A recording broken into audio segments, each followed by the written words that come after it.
Merci beaucoup, Président. Cher Alberto, je vais peut-être maintenant donner la parole au Président Umaro Embalo Sissoko, qui non seulement préside son pays, la Guinée-Bissau, mais a aussi une responsabilité régionale à la tête de la CEDEAO et qui justement a coordonné les positions d'une région qui vit les mêmes inégalités, celles qui ont été évoquées, connaît la grande pauvreté, est touchée par le terrorisme, par aussi les ingérences, les influences informationnelles, on l'a bien vu, de la Russie, et donc des positions qui ont été parfois complexes. Mais sur tous ces sujets et cet universalisme en temps de guerre ou à double standard, quelle est ta position ?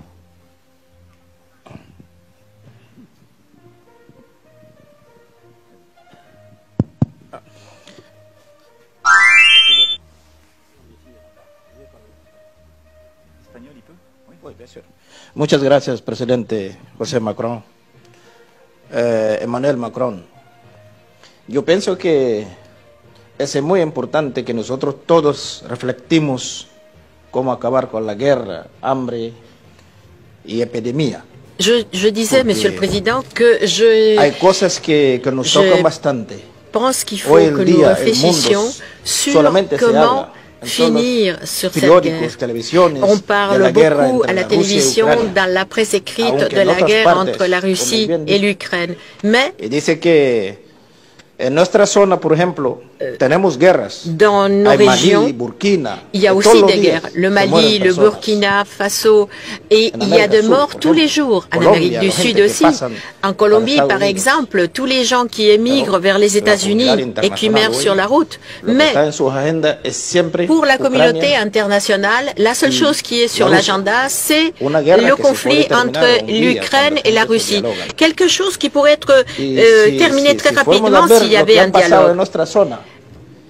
Si vous regardez ce qui nous est arrivé, nous, dans notre région, c'est que nous disons toujours, c'est l'Occident qui décide pour nous, sur nos territoires, comme cela a été le cas pour la Libye. L'Afrique, notre continent, quand il y a notre voix à entendre, personne ne l'entend, comme pour le cas de Kadhafi, par exemple. Alors, je demande, est-ce que nos frères de la Libye, de l'Afghanistan, de la Somalie sont heureux aujourd'hui? Et non. Mais nous avons une solution et pour arriver à cette solution, il faut un dialogue entre le Nord et le Sud. Même si nous sommes pauvres, nous avons une dignité aussi et ça c'est très important. J'ai été il y a 15 jours avec le président Poutine dans son bureau. On a parlé presque 3 heures. On en a parlé beaucoup. Et moi j'ai eu l'impression que s'il y avait un dialogue sérieux, la guerre pourrait finir très très vite. Et évidemment, lui, il a une grosse responsabilité là-dedans. Et quand il m'accompagnait, quand je partais, il m'a dit donner une grande accolade de ma part à mon frère Macron. Oui, c'est Poutine qui m'a dit ça. Hein? Et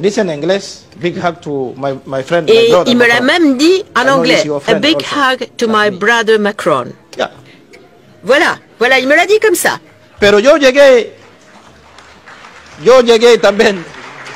Mais moi, à Kiev. Quand je suis allé à Kiev,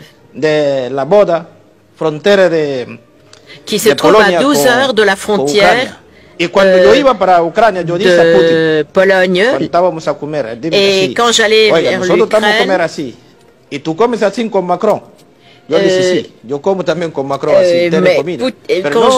Poutine m'avait parlé de déjeuner et m'avait dit si j'allais déjeuner avec Macron. J'ai dit oui, mais je dis le problème c'est pas que je déjeune avec Macron. Le problème c'est que je veux faire entendre la voix de l'Afrique, la voix de la paix, parce que la paix ne peut pas être seulement d'un seul continent. Il faut entendre la voix des autres pays aussi, une voix internationale. Donc, je disais que quand j'allais vers Kiev, j'ai vu la destruction qui avait été causée par la guerre. Et je parlais avec le président Zelensky, et je dis à Zelensky, écoute, il faut que tu parles avec Poutine. Parce que je lui ai dit que j'ai l'impression que Poutine était sérieux. Et que mon message était qu'il fallait qu'il parle avec Poutine. Et que son frère Macron pouvait vraiment jouer un rôle aussi. Parce que Poutine m'a dit un grand bonjour pour mon ami Macron. Et il me l'a répété plus d'une fois. Alors je pense que Macron a un rôle à jouer pour sortir de cette guerre. Mais cette guerre est quelque chose qui touche toute l'Ukraine. Par contre, quand j'étais à Moscou, j'ai eu l'impression que personne n'était touché par la guerre. C'est pour ça que je crois, Monsieur le Président, c'est que quand tu parles avec tes amis européens, avec tes amis américains, c'est important que tu le fasses. Mais quand on parle devant l'Assemblée générale des Nations Unies, il faut parler sur faire entendre sa voix, que tous puissent faire entendre leur voix. C'est évident que pour moi, ce n'est pas facile quand on m'appelle et qu'on me dit, écoute, il faut que tu te prononces comme nous. Ben non, ça ne marche plus comme ça. L'ordre mondial a changé. Les pays BRICS maintenant compte. Il y a des pays comme l'Arabie Saoudite, l'Algérie, le Venezuela qui vont s'associer aux BRICS. Et peut-être que la Guinée-Bissau y sera aussi si nous avons du gaz ou du pétrole à l'avenir. Mais la plus importante, c'est qu'il y ait un respect entre nous. Et moi, j'aime beaucoup Macron parce que nous parlons comme deux chefs d'État. Et il me dit, nous parlons comme un égal.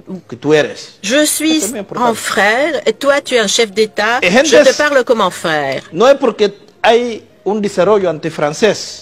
Mais il ne s'agit pas qu'il y ait un sentiment anti-français dans l'Afrique de l'Ouest. Non, c'est pas du tout ça la situation. Mais le problème de la Libye a causé des conséquences graves pour le Mali, le Burkina, le Niger. Kadhafi était un mal nécessaire pour son peuple et Saddam Hussein était aussi un mal nécessaire pour son peuple. Le peuple vivait bien sous leur régime. Et aujourd'hui, je me demande est-ce qu'ils sont heureux sans Saddam, sans Kadhafi, même si c'était des personnes néfaste. Mais il y avait la paix. Et maintenant, la paix, comment on va l'acheter? Même si le monde n'est pas juste, Monsieur le Président, je pense qu'il ne faut pas oublier de parler, par exemple, de la Covid. Depuis qu'il y a la guerre entre l'Ukraine et la Russie, le Covid a disparu. Personne n'en parle, même si la maladie continue d'exister. Et même s'il y a d'autres pays qui en souffrent. C'est pourquoi je pense qu'il faut que nous réfléchissions tous ensemble. Parce que pour garantir la sécurité de l'Europe, on ne peut pas se passer de la Russie. La Russie est importante pour la sécurité de l'Europe. Et c'est pour ça que Poutine m'a dit que Macron était important pour finir la guerre. Et il faut parler à Zelensky de ça. C'est très facile. Et je le dis parce que c'est la sensation que j'ai eue quand Poutine m'a parlé de toi. Il m'a parlé de toi 3 fois. Il m'a dit à la fin une grande accolade à mon ami Macron, qui a une responsabilité, la responsabilité de finir avec cette guerre et de penser aussi à d'autres pays comme par exemple ceux de l'Amérique latine. Parce que dès qu'il y a un problème dans un continent, il faut parler avec les gens du continent, parce que cela aiderait énormément. Et on a des exemples de la FAO, le fameux logo de la FAO, Fiat Panis. Et je pense que l'Afrique contribue aussi au Fiat Panis. Bien, je vais m'arrêter parce que il faut laisser la parole aussi aux autres et il faut surtout écouter un représentant du PAM parce que c'est celui de Fiat Panis. Et il faut voir comment nous pouvons faire pour arrêter cette guerre, pour sortir le monde de cette guerre. Merci beaucoup.